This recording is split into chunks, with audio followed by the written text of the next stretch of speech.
오늘 이 봉독한 말씀 가지고 느헤미야의 신앙개혁이라고 하는 제목으로 말씀을 나누겠습니다. 오늘은 우리 종교개혁 503주년이 되는 그런 기념주일입니다. 우리가 잘 아는 것처럼 우리 종교개혁은 1517년 10월 31일 마르틴 루터가 우리 중세 교회가 잘못된 교리와 교권의 남용, 그리고 성직자들의 성적인 타락과 도덕적인 회의, 교회 안의 우상적인 요소들을 용납함으로 세속적이고 형식적인 그런 종교로 전락해버린, 교회 이름을 갖고 있지만 교회 이름으로 온갖 핍박과 혹은 착취를 강행하는 등 교회 본연의 그런 목적이 아닌 하나님의 뜻과 반대되는 길로 갔던 것들을 대항하여서 독일의 저 비텐베르그 성당 앞에다가 95개의 반박문을 내걸고 이렇게 개혁운동을 한 이 시작, 이것이 바로 종교개혁운동이라고 얘기할 수 있습니다. 당시 로마 캐톨릭 교회는 교회의 전통이나 혹은 전승, 그리고 교황의 권위가 성경의 권위보다 더 위에 있다라고 그렇게 믿었습니다. 죄의 문제를 용서받기 위해서 면죄부를 구입해야 한다고 하면서 성도들을 우민화하기를 시작을 했고, 성도들의 재산과 영혼을 빼앗는 그런 심각한 상태에 이르게 되었습니다. 이런 중세에 암흑의 그 시대를 깨고 새로운 광명의 시대를 연 것이 바로 종교개혁이고, 그것이 교회개혁이고, 그것이 신앙개혁입니다. 이러한 종교개혁의 모토가 있었다면 말씀으로 돌아가자, 성경으로 돌아가자라는 것이었습니다.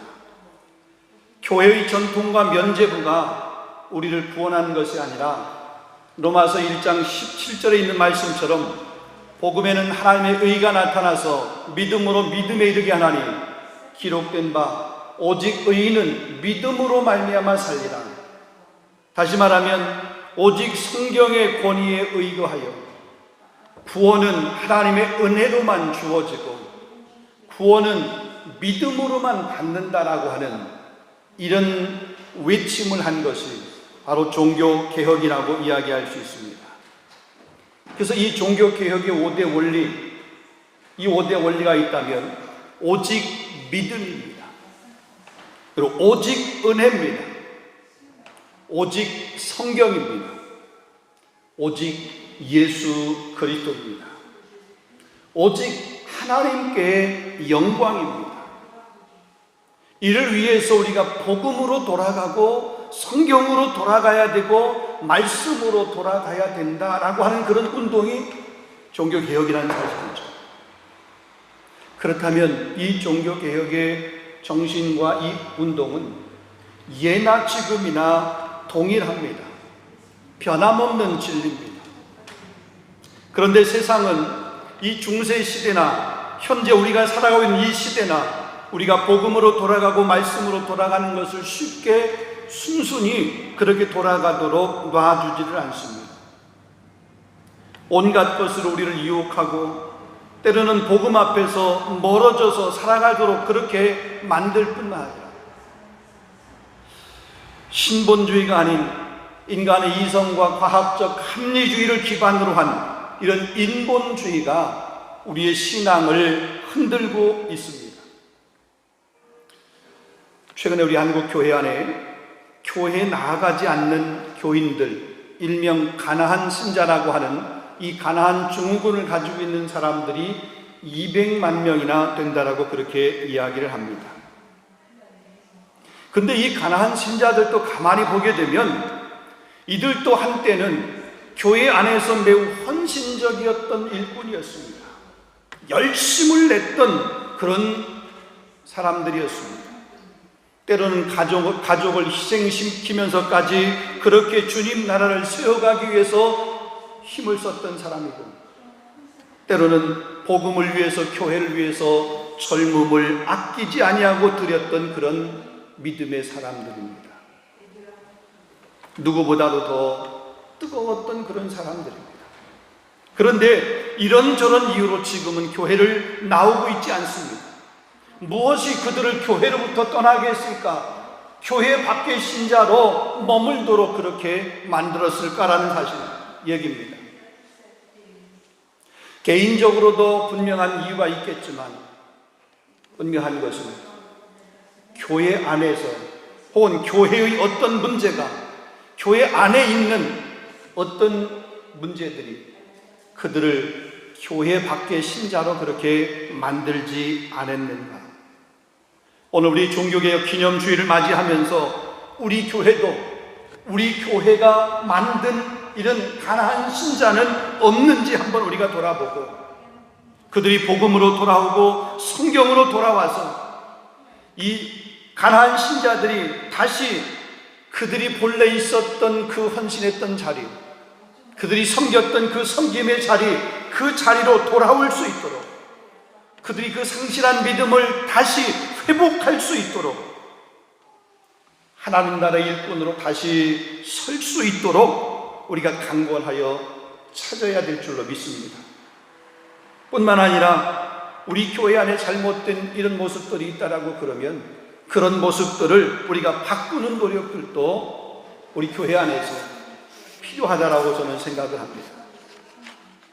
자, 오늘 우리 본문의 배경을 가만히 보게 되면 이스라엘이 솔로몬이라고 하는 왕 이후에 둘로 나눠지게 됩니다.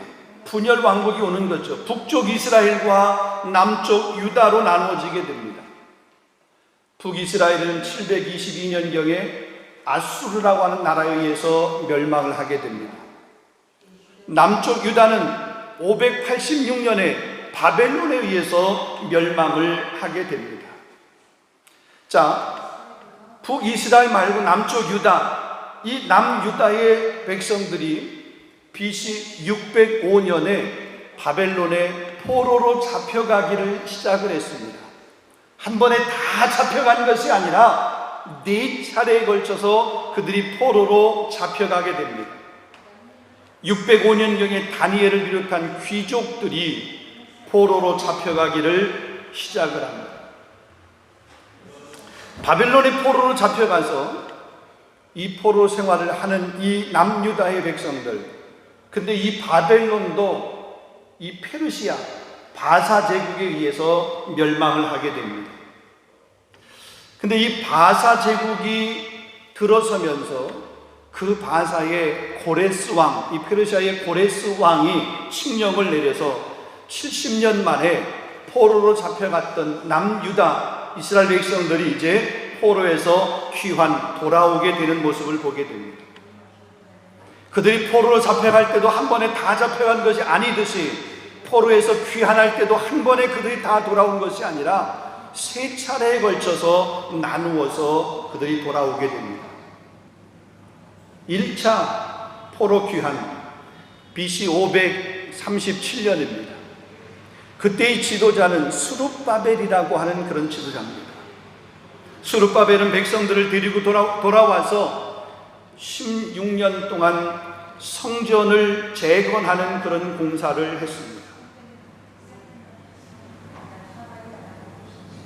아니, 성전을 재건하는 공사를 시작을 했습니다. 근데 그 성전 재건 공사가 계속해서 진행되지 못하고 사마리아 사람들의 방해에 의해서 16년이라고 하는 시간 동안이 멈춰졌습니다. 그러다가 BC 520년에 다시 성전 건축을, 성전 재건을 다시 시작을 해서 BC 516년에 성전 재건을 완공을 하게 됩니다. 자, 그리고 2차 귀환은 BC 458년입니다. 이때의 지도자는 에스라입니다. 에스라는 돌아와서 신앙 재건 운동을 합니다. 여러분, 에스라는 율법에 능한 그런 율법 학자였습니다. 출애굽한 이스라엘 백성들에게 모세가 하나님의 말씀을 가르쳤다라고 그러면 70년 동안 바벨론에서 포로 생활하고 돌아온 이 유다의 백성들을 위해서는 이 에스라가 하나님의 말씀 그 율 가르쳤습니다. 그리고 3차 포로 귀환을 하게 됩니다. 그 3차 포로 귀환의 리더, 지도자가 누구냐면 우리가 생각해 보려고 하는 느헤미야입니다. 자, 이 느헤미야는 이스라엘 백성들을 이끌고 포로에서 돌아와서 성벽을 재건하는 그런 일을 시작을 합니다. 그리고 신앙 개혁 운동을 하는 거죠. 스룹바벨이 돌아와서 성전을 재건하는, 예루살렘 성이 무너졌었는데 그 무너졌던 그 성전을 재건하는 작업을 했는데, 공사는 했는데 성벽은 쌓지를 못했어요. 성벽을 쌓지 못하니까 뭐냐면 사람들이 쉽게 공격을 해오는 거예요. 주변국에서 성벽이 없으니까 많은 어려움이 있었는데, 이 느헤미야가 이제 돌아와서 성벽, 예루살렘 성벽을 재건하는 그 일을 하게 됩니다. 자, 그러면서 이 예레미야가 신앙 개혁을 하게 됩니다. 자, 오늘은 그가 단행했던 신앙 개혁 운동이 무엇인지를 같이 한번 생각을 해보겠습니다. 자, 그가 신앙 개혁 그 운동의 그 방법으로 선택한 것이 무엇이냐? 오늘 본문 1절입니다. 자, 1절을 보면 이렇게 기록되어 있습니다. 그날 모세의 책을 낭독하여 백성에게 들렸는데, 예레미야가 다시 돌아와서, 느헤미야가 다시 돌아와서 이 모세의 책, 모세오경이죠. 하나님의 말씀입니다. 이 율법입니다. 이것을 다시 낭독을 하였습니다. 말씀을 선포한 것입니다. 여러분, 왜 그랬을까요? 다른 방법을 취하지 아니하고 이 느헤미야가 돌아와서 말씀을 낭독한, 말씀을 읽은 그 이유가 무엇일까요? 이스라엘 백성들이 사는 데 있어서는 말씀이 답이었기 때문에 그렇습니다. 말씀이 하나님과 올바른 관계를 다시 회복할 수 있는 길이기 때문에 그랬습니다. 자, 이렇게 말씀이 전해졌을 때 유다의 백성들이 어떻게 반응을 합니까? 본문 3절에 보게 되면 백성이 이 율법을 듣고 그랬습니다. 여기 들었다라고 하는 이 말은 단지 그들이 그냥 그 낭독하는, 읽는 그 율법을 귀로 들었다는 그런 의미만이 아닙니다. 그들이 그 말씀을 귀로 듣고 그리고 그것을 행동으로 실천하기 시작을 했습니다. 회개하고 순종하고, 그래서 회복이 된 그런 모습입니다. 사랑하는 성도 여러분, 말씀을 들을 수 있는 귀가 열릴 수 있기를 주님의 이름으로 축원합니다. 단지 귀로만 듣는 것이 아니라 들은 말씀이 우리 삶에서 행동으로 실천되어지는 그런 은혜가 있기를 주님의 이름으로 축원합니다. 자, 느헤미야에 관해서 좀 더 생각을 해보겠습니다. 느헤미야는 포로로 잡혀가 있을 때 아닥사스다 왕의, 이 페르시아 제국의 왕이니 아닥사스다 왕의 술 맡은 관원이었습니다. 왕의 총애를 받았습니다. 그래서 거기에서 왕의 총애를 받고 보내다가 자기 고국을 생각해서 무너진 그 성벽, 재건되지 않은 그 성벽을 생각하다가 왕에게 간청을 해서 왕의 후원을 받아서 예루살렘에 돌아와서 이 성벽을 재건하는 그 일을 했습니다. 12년 동안 성벽 재건을 하게 됩니다. 그러고 다시 바사 제국 아닥사스다 왕에게 갑니다. 자, 오늘 6절 말씀을 보겠습니다. 그때에는 내가 예루살렘에 있지 아니하였느니라. 바벨론 왕 아닥사스다 32년에 내가 왕에게 나아갔다가 며칠 후에 왕에게 말미를 청하고, 그러니까 느헤미야가 아닥사스다 왕에게 나아갔다가 다시 갔다가 며칠 후에 왕에게 말미를 청했다 그랬어요. 그래서 다시 예루살렘으로 돌아옵니다. 근데 여기 본문에 보면 며칠 후라고 그랬어요. 근데 이 며칠이 정확하게 몇 날인지는 우리가 잘 모르지만 성경학자들의 견해에 의하면 1년이라고 얘기를 합니다. 1년. 그러니까 1년 만에 돌아갔다가 1년 만에 다시 온 거예요. 성벽을 재건하고 다시 페르시아 아사제국 아다사스다 왕에게 가서 자기의 그 소임을 그대로 하다가 1년 후에 다시 왔습니다. 근데 그 1년 후에 돌아와서 보니까 이 남유다 이스라엘 백성들 안에 엄청난 일이 벌어진 거예요. 자, 그 내용이 오늘 본문 4절 이하의 내용입니다. 무슨 일이 벌어졌는가? 그래서 이 느헤미야가 돌아와서 무슨 일을 했는가? 오늘 이 말씀으로 함께 나눠보려고 합니다. 자, 첫 번째로 보면 거룩한 공간인 성전이 파괴되었습니다. 성전이 타락된, 건물 자체가 파괴된 것이 아니라 그 성전이 타락된 거예요. 제사장 엘리야십이라고 하는 사람이 도비아에게 성전에서 큰 방을 내어주었습니다. 근데 여러분, 이 도비아라고 하는 사람이 어떤 사람이냐면 느헤미야가 성벽을 재건하게 될 때에 그 성벽 재건을 산발랏이라고 하는 사람과 함께 앞장서서 막았던, 방해했던 사람입니다. 느헤미야를 죽이려고 했던 그런 사람입니다.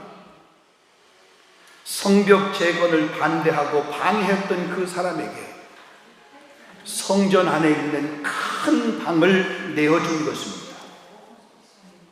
근데 이 도비아에게 내어준 그 방이 어떤 방이냐? 오늘 성경 5절에 보게 되면 그 방은 원래 소재물과 유향과 그릇과 또 레위 사람과 노래하는 자들과 문지기들에게 11조로 주는 곡물과 새 포도주와 기름과 또 제사장들에게 주는 거제물을 두는 곳이었더라 그랬어요. 성전에 성물을 보관해 두는 그런 방이었습니다. 도비아는 제사장도 아닙니다. 레위 사람도 아닙니다. 성전 안에 머물게 할 이유가 하나도 없습니다. 근데 이 제사장 엘리야십이 이 도비아를 그 성전 안에 그 귀중한 성물을 보관하는 그 방을 내어준 겁니다. 요즘으로 말하면 교회의 재정을 관리하는 방이라고 얘기할까요? 혹은 재정을 담당하는 사람을 맡긴 것이라고 얘기할까요? 쉽게 얘기하면 그런 겁니다. 우리 교회 공동체의 살림을 하는, 교회의 재정을 관리하는, 교회 이렇게 비품을 관리하는 이런 책임을 우리 교회 안에 있는 어떤 리더 혹은 지도자 이런 사람에게 맡긴 것이 아니라 그냥 믿지 않은 저 세상의 사람들에게 맡긴, 그 중에 누구 하나를 선택을 해서 맡긴 그런 거죠. 제사장이 자기 마음에 맞는 그 누구 한 사람을 해서 그 성전을 관리하는 그 일을 맡긴 그런 셈이 드는 겁니다. 그러니 그 성전에 있는 그 비품들이나 성물이나 혹은 그 성전에 쓰는 그런 재정들이 제대로 관리될 리가 없는 거죠. 그러니까 사람들이 그동안 내던 이런 소득의 11조, 포도주 혹은 곡식 이런 것들의 11조들을 처음에는 내기를 시작을 했는데 시간이 지나면서 이게 내도 교회를 위해서 정상적으로 쓰임받는 것이 아니라 잘못 쓰여지게 되니까 안 내는 거예요. 안 내면서 부담스러웠는데 이제는 그 모습을 보니까 시간이 지나면서도 부담스럽지도 않는 거예요. 자, 이런 모습이 지금 이루어지게 된 것입니다. 그래서 느헤미야가 돌아와서 이 도비아의 그 방 안에 있는, 도비아가 그 자리 잡고 있었던 그 방 안에 있는 그 모든 도비아의 그 산간들을, 그 짐들을 다 바깥으로 내버리고 그리고 도비아를 쫓아내는 그런 모습을 보게 됩니다. 보면 8절로부터 9절입니다. 내가 심히 근심하여 도비아의 세간을 그 방 밖으로 다 던지고 명령하여 그 방을 청결하게 하고 전의 그릇과 소재물과 유향을 다시 그리로 들여 놓았느니라. 도비아를 내쫓고 그의 짐들을 다 밖으로 던져버리고 이제 성전을 정화하는 그런 작업을 한 것입니다. 마치 예수님께서 예루살렘을 입성해서 그 성전에 장사하는 사람들의 그 상을 들어 엎었던 것처럼, 성전을 청결게 했던 것처럼, 이 집은 만민이 기도하는 집인데 강도의 소굴로 만들었다라고 주님이 탄식을 하면서 성전 성화 작업을 하셨던 것처럼 느헤미야가 지금 돌아와서 이 타락한 성전을 다시 정화하는 그런 작업을 한 겁니다. 자, 그리고 두 번째로 보면, 자, 이렇게 거룩한 성전이 타락한 공간이 되니까 어떤 일이 일어나냐면 예배가 무너집니다. 본문 10절입니다. 본문 10절을 보면, 읽지 않았습니다만 10절을 보면, 레위 사람들이 받을 몫을 주지 아니하므로 그 직무를 행하는 레위 사람들 또한 노래하는 자들이 각각 자기 밭으로 도망하였기로 그랬습니다. 자, 성전에서 일을 하는, 제사를 집례하는 사람들, 누구예요? 레위 사람들입니다. 레위 사람들이 그 일을 해야 됩니다. 그들이 예배를 준비하고 예배를 집례를 해야 되는데 그들이 받을 그 몫을 주지 아니하니까 생활이 안 되는 거예요. 그러니까 생활이 안 되니까 그들이 뭐냐면 자기가 생활할 수 있는 것을 찾아서 이제 떠나간 겁니다. 결국 예배를 인도할 사람들이 없어지자 예배가 멈춰지게 된 거죠. 예배가 드려지, 성전은 있는데 그 성전에서 예배가 드려지지 않는, 제사가 드려지지 않는 그런 모습입니다. 그래서 느헤미야가 돌아와서 레위 사람들과 사역했던 그런 사역자들을 다시 복직을 시킵니다. 그들이 생활할 수 있도록 그들에게 생활을 책임져 줍니다. 그들의 생활을 책임지기 위해서 사람들이 그들의 곡물이나 이런 소득의 11조를 안 냈었는데 다시 그 11조를 낼 수 있도록 그렇게 드리도록 합니다. 그리고 재정을 정확하게 투명하게 관리할 수 있도록 그 재정을 관리할 수 있는 사람을 따로 구별하여서 세웁니다. 오늘 본문 13절 말씀에 보면 3명의 사람을 세웠습니다. 제사장 셀라마와 서기관 사독과 레위 사람 부다야, 이 3명의 사람을 세워서 재정을 투명하게, 재정을 정확하게 그렇게 관리할 수 있도록 만든 겁니다. 그랬더니 드리지 안 드렸던 사람들이 다시 물질을 드리기 시작하는 거예요. 소득의 11조를 드리기 시작하는 거예요. 예물을 드리기 시작하는 거예요. 그래서 무너졌던, 예배가 무너졌었는데, 제사가 사라졌었는데 다시 제사가, 예배가 회복되어지는 그런 모습이 있었습니다. 세 번째입니다. 느헤미야가 돌아와서 보니까 안식일, 주일이 무너졌어요. 주일을 타락시켰습니다. 본문 15절에서 17절 말씀입니다. 유다의 어떤 사람이 안식일에 숨틀을 밟고 곡식단을 나귀에 실어 운반하며 포도와 무화과와 여러 가지 짐을 지고 음식물을 팔기로 그날에 내가 경계하였고 내가 유다의 모든 귀인들을 꾸짖어 그들에게 이르기를 너희가 어찌 이 악을 행하여 안식일을 범하느냐. 그러니까 이들에게 이 안식일을 범하는 것이 일상이 되어버렸습니다. 여러분, 안식일을 지키는 것, 주일을 지키는 것은 하나님의 명령입니다. 출애굽기 20장 8절 말씀에 보면 안식일을 기억하여 거룩하게 지키라 그랬습니다. 창세기 2장 3절 말씀에도 보면 하나님은 이날을 복되게 하셨다, 이날을 거룩하게 하셨다. 하나님께서 하루, 첫째 날, 둘째 날, 셋째 날, 여섯째 날 창조하시고 일곱째 날 안식을 하면서 그날 하나님께서 거룩하게 하셨습니다. 복된 날로 하나님께서 구별하셨습니다. 그래서 이 안식일은 하나님을 예배하는 날이요, 거룩하게 구별되어야 됩니다. 여러분, 이 안식일, 우리 주일을 구별하여 예배하느냐 혹은 그렇지 않느냐에 따라서 하나님의 백성다운 삶을 살아가느냐 그렇지 않느냐라고 하는 것을 가름하는 중요한 기준이 되는 겁니다.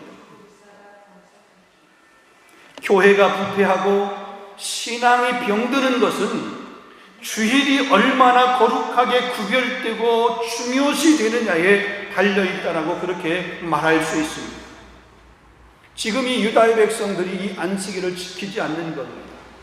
세상 일이 바쁜 겁니다. 그날 그냥 장사하느라고 바쁩니다. 이런 세상 일에 시간이 구별되지 않는 그들의 모습을 보게 됩니다. 느헤미야가 와서 보니까 그런 일이 지금 벌어지고 있는 거예요. 그래서 느헤미야가 어떤 일을 합니까? 19절 말씀. 안식일 전 예루살렘 성문이 어두워갈 때에 내가 성문을 닫고 안식일이 지나가기 전에는 열지 말라 하고 나를 따르는 종자몇을 성문마다 세워 안식일에는 아무 짐도 들어오지 못하게 하였으므로 그랬습니다. 자, 느헤미야가 안식일 전날 이 성벽을 쌓았으니까 그 성문을 향한 사람들이 장사하기 위해서 막 들어오는 거예요. 그 들어오지 못하도록 그 성문 앞에 사람들을 세워서 보초를 세우는 거고, 아예 그냥 그 전날 그 성문을 닫아버리는 겁니다.